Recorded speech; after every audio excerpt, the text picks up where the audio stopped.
अस्सलाम वालेकुम viewers, welcome to my new recipe cook with Arabia में आप सबका मोस्ट वेलकम है।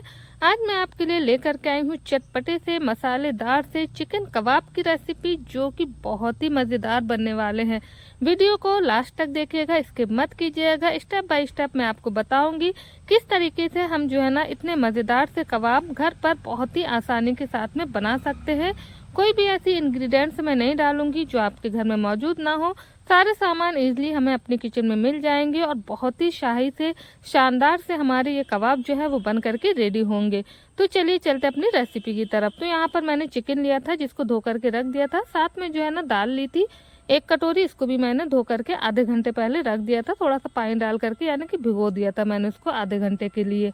क्योंकि चिकन जो है वो बहुत ज़्यादा सॉफ्ट होता है तो दाल का टाइम जो है ना ज़्यादा न ले, इसलिए मैंने उसको भिगो दिया था। तो चिकन और दाल को हम एक प्रेशर कुकर में डाल देंगे। साथ में हमने यहाँ पर कुछ मसाले, जिसमें कि एक प्याज ली थी, एक हरी इलायची, एक बड़ी इलायची, एक दालचीनी का टुकड़ा, 10 से 15 काली मिर्च, एक तेज पत्ता, 2 लाल मिर्च और इसी के साथ में आधी चम्मच जीरा लिया था।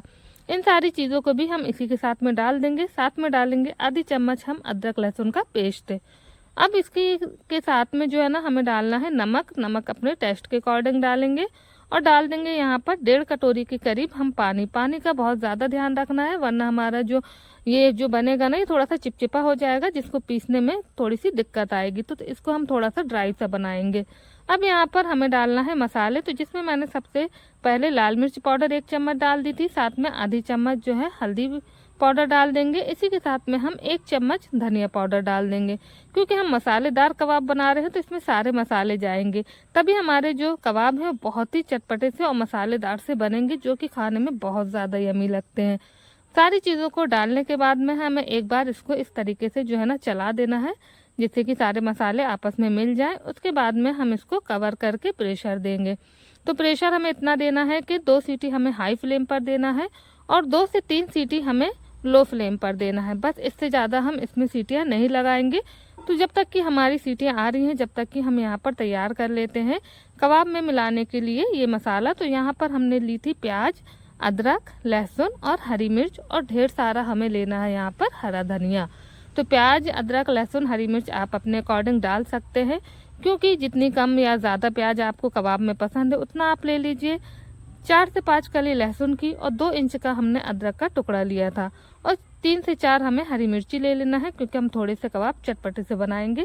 साथ में हम ढेर सारा हरा धनिया डालेंगे, जिसको कि थोड़ा सा डंठल सहित ही हम लेंगे। इन सभी चीज़ों को हम एक चॉपर में डाल करके बिल्कुल बारीक चॉप कर लेंगे, तभी इनका स्वाद जो है वो कबाब में बहुत अच्छा आएगा। अगर आप चॉपर में नहीं करना चाहते तो आप इनकी बारीक कटिंग कर लीजिए बिल्कुल। तो यहाँ पर सारी चीज़ें ये देखिए बहुत अच्छे से चॉप हो चुकी हैं। तो बस इन सारी चीज़ों को हमें निकाल लेना है एक प्लेट में। एक प्लेट में निकाल करके अब हम इसको रख देंगे साइड में, और जब तक कि हम चेक कर लेते हैं अपना कीमा। सीटी आने के बाद में मैंने गैस की फ्लेम को ऑफ कर दिया था और प्रेशर जो था वो अपने आप निकलने दिया था। तो अब आप देख सकते हैं कि हमारा जो कीमा है ये चिकन वाला बहुत ही अच्छी तरीके से रेडी हो चुका है। जिस तरीके का हमें इसको ड्राई ड्राई सा रखना था ना, ये उसी तरीके का है। तो बस अब इसको हम ठंडा कर लेंगे। ठंडा करने के बाद में अब मैं इसको पीस रही हूँ सिलबट्टे के ऊपर। आप चाहें तो इसको चॉपर में या फिर ग्राइंडर जार में डाल करके पीस सकते हैं। मैं इसको सिलबट्टे पे पीसूंगी, इससे ये होगा कि जो भी हमने इसमें खड़े गरम मसाले डाले हैं ना वो भी साथ ही साथ इजीली पिस जाएंगे, और बिल्कुल फाइन सा ये जो है ना डो हमारा बन करके तैयार होगा। तो बस यहाँ पर सिलबट्टे में पीसने का यही रीज़न था। आप चाहें तो इसको ग्राइंडर जार में भी डाल करके पीस सकते हैं। जितना फाइन हमारा ये डो बनेगा उतने ही अच्छे हमारे स्मूदी से कबाब भी बनेंगे। तो अब आप देख सकते हैं इसका डो जो है वो बिल्कुल फाइन बना हुआ है। तो मैंने इसको सिलबट्टे पे इसीलिए पीसा था। तो यहाँ पर अब हम डाल देंगे जो हमने अदरक, लहसुन, हरी मिर्ची और हरा धनिया बारीक चॉप करके रखा हुआ था। इन सारी चीज़ों को हम यहाँ पर डाल देंगे। साथ ही साथ हम यहाँ पर डाल देंगे आधे नींबू का रस। इसी स्टेज पर हम नमक भी टेस्ट कर लेंगे, अगर कम लगेगा तो इसी स्टेज पर हम नमक भी डाल देंगे।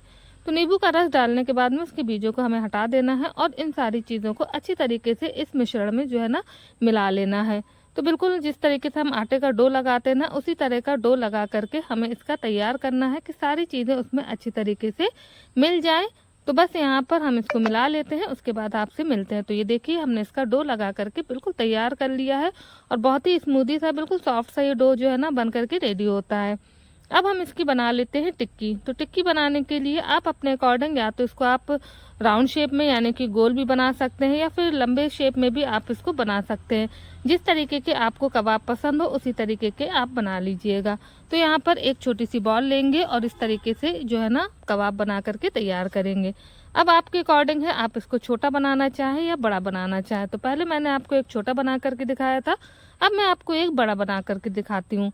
तो जिस तरीके से आप जो है ना कबाब का शेप देना चाहे, गोल शेप में इसको या फिर आप इसको लंबे वाले शेप में भी बना सकते हैं, बहुत ही यम्मी लगते हैं। तो बस यहाँ पर मैं अभी फ़िलहाल तो इसको गोल शेप में ही बनाऊंगी। तो बस यहाँ पर ये सारे के सारे कबाब जो है वो बन करके रेडी हो चुके हैं और अभी आप इसका लुक देख सकते हैं कितना ज़बरदस्त आया है। बहुत ही अच्छे ये कबाब बनते हैं, बिल्कुल जूसी से रहते हैं, अंदर से बिल्कुल सॉफ्ट, ऊपर से बिल्कुल क्रिस्पी से रहते हैं, बहुत मज़ेदार लगते हैं। अब आती है इनको फ्राई करने की बारी।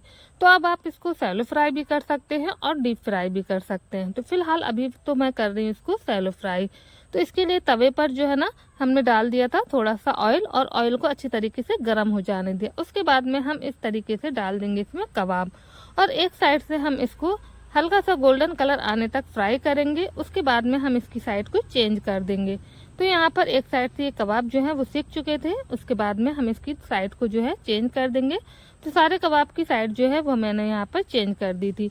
तो अब आप इस स्टेज पर चाहे तो कबाब को थोड़ा सा जो है ना चम्मच की हेल्प से दबा करके थोड़ा सा इसका जो है ना शेप और बढ़ा सकते हैं, यानी कि राउंड शेप में ही रहेंगे। थोड़े से चपटे हो जाएंगे और थोड़े से बड़े हो जाएंगे जो कि खाने में बहुत अच्छे लगते हैं। या फिर आप इसको ऐसे ही इसको फ्राई कर सकते हैं। तो यहाँ पर कबाब जो है मैं फ्राई कर रही थी, तो एक एक करके या फिर जिस तरीके से आप चाहें 4-4 5-5 कबाब जो है ना इजीली फ्राई हो जाते हैं, ना तो ये टूटते हैं ना ही ये बिखरते हैं। तो इसको हम फ्राई करते जाएंगे और सर्विंग प्लेट में निकालते जाएंगे। बस अब आप इसको चटनी के साथ में सर्व कीजिए, खाइए, बहुत ही मज़े के लगते हैं। तो बस मैंने यहाँ पर क्या किया था कि सारे कबाब जो है वो सेक लिए थे। तो अब ये कबाब हमारे बन करके रेडी हो चुके हैं। इसके साथ में मैंने चटनी बनाई थी हरी धनिया टमाटर की, जो कि बहुत अच्छी लगती है। तो ये कबाब का लुक आप देख सकते हैं कितना ज़बरदस्त आया है, बहुत ही यम्मी से ये कबाब देखने से ही आपको लग रहा होगा कि ये कबाब वाकई में बहुत अच्छे बने हैं। इतने ये मसालेदार से रहते हैं, साथ ही साथ बहुत ही चटपटे से रहते हैं। आप इसको नाश्ते में, चाय के साथ में या पराठों के साथ में खाइए, जो कि बहुत अच्छे लगते हैं। साथ ही साथ आप इसको दाल चावल के साथ में सर्व कर सकते हैं, जिससे कि आपके दाल चावल का स्वाद जो है वो दोगुना बढ़ जाएगा। यहाँ पे मैं आपको दिखा रही हूँ, ये देखिए सारे कबाब जो हैं वो हमारे बन कर के रेडी हो चुके थे और जो चटनी थी वो भी बहुत ही लाजवाब बनी थी। सिंपल सी टमाटर, हरा धनिया, हरी मिर्च, लहसुन और नमक के साथ में ये चटनी बनती है, जो कि कबाबों के स्वाद को बहुत ज़्यादा बढ़ा देती है। तो आई होप आज की रेसिपी आपको पसंद आई हो। वीडियो अच्छी लगी हो तो वीडियो को लाइक कीजिएगा, शेयर कीजिएगा। चैनल पर अगर नए हैं तो चैनल को सब्सक्राइब करना बिल्कुल मत भूलिएगा और साथ ही साथ अपना फीडबैक भी मुझे दीजिएगा। आपके फीडबैक आते हैं, बहुत अच्छा लगता है। जो लोग भी, मैं आपसे फिर से कहूँगी, चैनल पर नए हैं तो प्लीज़ आप मेरे चैनल को सब्सक्राइब कर लीजिएगा। मिलते हैं हम आपसे एक और नई रेसिपी के साथ में, जब तक के लिए अल्लाह हाफिज़।